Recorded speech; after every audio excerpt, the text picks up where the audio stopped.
Hello guys, good morning. Welcome back to my channel. So आज मी सकाळी गेले होते आमच्या टेरेसवर. काल गेले होते. आज मी पोस्ट करते आहे. आणि हे लाजाळूचं झाड बघा एवढं वाढलं आहे. ह्याला इंग्लिशमध्ये मेमोसा असं बोलतात. आणि सगळ्यात फेवरेट आहे हे माझं. खूप छान वाटतं. आणि त्यानंतर सगळी झाडं मम्मीने नीट करून सगळे परत लावली होती. आणि अशी सगळी वाढलेली आहेत. आणि सगळ्यात छान म्हणजे लिंबाच्या झाडाला आमच्या खूप जास्त वर्षांनी फुलं आली. आता फायनली आमच्या पण लिंबाच्या झाडाला लिंबू येणार. फायनली गाईज, एक पण लिंबू येत नव्हता. लिटरली 3-4 वर्ष झाडाला आणून पण लिंबू एक पण नाही. आता येणार.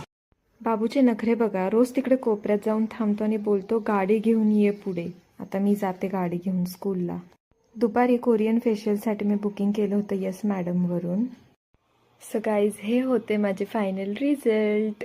ग्लो आला होता, खरंच जेन्युइनली ग्लो आला होता. पण माहीत नाही, बघू आता 1-2 दिवसांनी समजेलच. हा video actually without filter, without makeup, काहीच नव्हतं तसा मी काढला होता. खूप काळी पडले होते मी.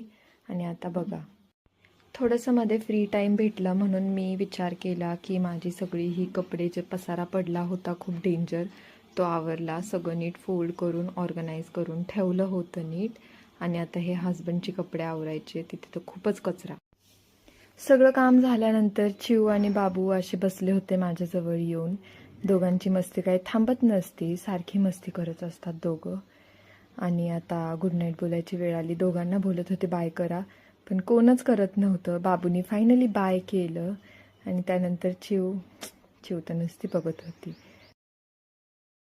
निघाले सगळे रात्री आपापल्या घरी. स्वप्नालीने चिऊ चालले खालच्या रूममध्ये. सो चलो बाय बोलतीये आत्ता. आणि बाबूला पण खूप झोप आली आहे. So bye guys, good night.